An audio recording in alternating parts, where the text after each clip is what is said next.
In 1930, 90% of rural homes in this region knew only darkness. Imagine trying to build a modern life when the flick of a switch changed nothing. This technological vacuum trapped millions. Children studied by candlelight. Businesses could not scale. The global economy surged. These regions remained stuck in time. Daily life meant immense manual labor. Tasks easily powered elsewhere demanded 40 hours weekly. One day's chores felt like a week of work. No refrigerators meant fresh food was a luxury. Communication beyond shouting distance was impossible. Over 30 million people nationwide lived without electric light.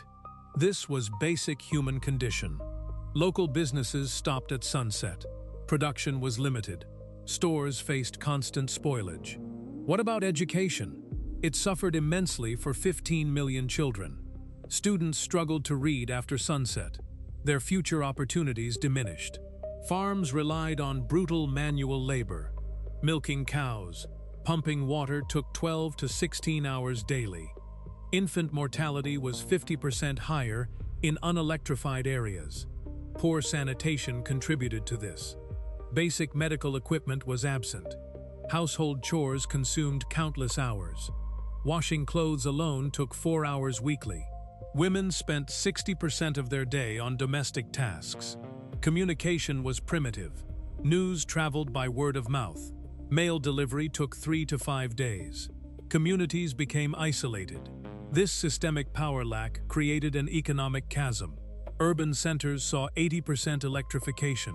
Rural areas languished below 10% in 1930. The average rural family's income was 40% lower. This perpetuated crushing poverty. Basic modern amenities were luxuries, not norms. For millions, a connected world was a distant dream.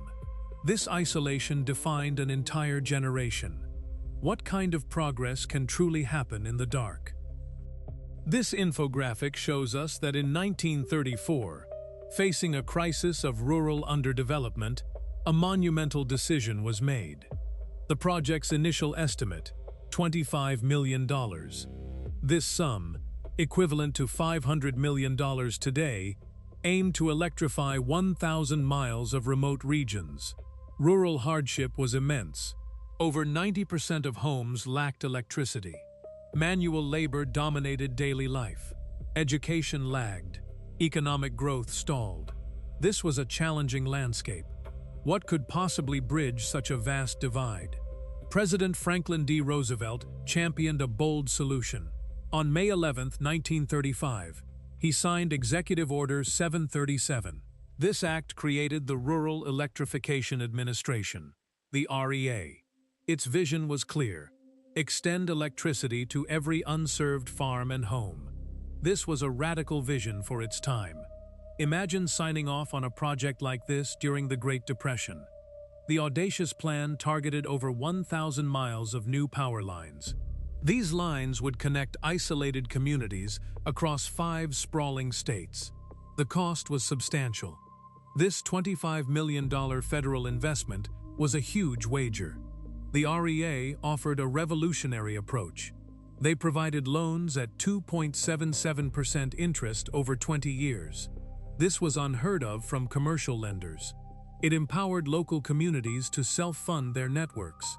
However, convincing farmers, many living on less than $100 annually, proved difficult. It required relentless door-to-door campaigns across thousands of square miles. Engineers projected these lines would boost agricultural output by an estimated 20% within the first decade. This promised a massive economic leap. Congressional debates raged for over 300 hours on the project's feasibility. Deep political divides emerged. Was government intervention appropriate, or should free markets prevail? Ultimately, the vision triumphed. The first REA-funded line began construction in Burleson County, Texas, in 1935. It stretched 11 miles. Picture this: 800,000 tons of steel and copper. The sheer raw muscle required to build something this massive. Getting those millions of pounds of material across undeveloped roads, through thick forests, and over dangerous mountains was a real headache for the engineers. They had to carve out 25,000 brand-new temporary access roads, essentially pushing through untouched wilderness with pure grit and the earliest machines. 25,000 new tracks, just to get supplies in. Building the towers themselves was brutal manual labor.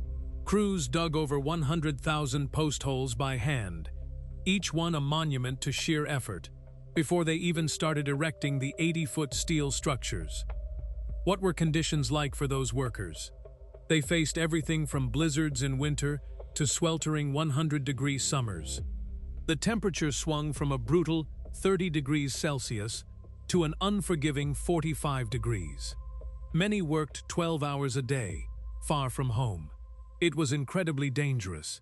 Over 200 lives were lost during this first construction phase. A stark reminder of the perilous conditions and primitive safety. But the engineers innovated. New pole-setting trucks and specialized line-stringing gear dramatically sped things up, pushing installation from 10 poles a day to 30. That momentum was vital. Miles of copper and aluminum wire, some reels weighing more than 1,500 pounds, were strung by hand and winches, stretching across vast distances. Just crossing the Mississippi River meant building towers over 400 feet tall to carry enormous cables across a 3,800-foot stretch of churning water. The sheer guts of it all.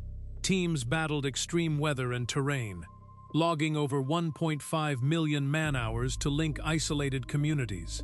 Over 1,200 geological surveys mapped that challenging 1,000-mile route, uncovering mountains, swamps, and deserts, each one demanding new engineering solutions. Suddenly, 150,000 homes were lit up, and 5,000 new businesses sprang to life. But what happens when a place suddenly has that much light? For families, it meant breathing clean air instead of kerosene fumes, finally able to read in the evenings. For farms, it was a complete game changer. The project paid for installing 75,000 electric water pumps, meaning reliable water wasn't a full day's chore anymore. Within 2 years, crop yields jumped 20%, feeding nearly 300,000 more people. Those same pumps cut waterborne diseases by 40% in some villages. It's a stark connection. A power line literally saves a life. The economy transformed just as profoundly. Small-scale manufacturing, from textiles to tools, saw its production value surge 150% in just 5 years. Refrigeration became common, helping farmers preserve an extra 30% of their harvest. That meant not just less waste, but an entirely new local supply chain. One town, formerly nicknamed Hope's End, became a regional hub, processing 50% more trade than its closest competitor. And then there was the social impact. Light brought learning opportunities. Night schools, previously unthinkable, began teaching 12,000 adults each year. Modern clinics with electric equipment opened, helping to reduce infant mortality by 25%. Over 3,000 new radio receivers plugged isolated families into national news. For the first time, these communities were part of something bigger. Their evenings now about possibility, not just darkness. This was more than just infrastructure. It was a fresh start.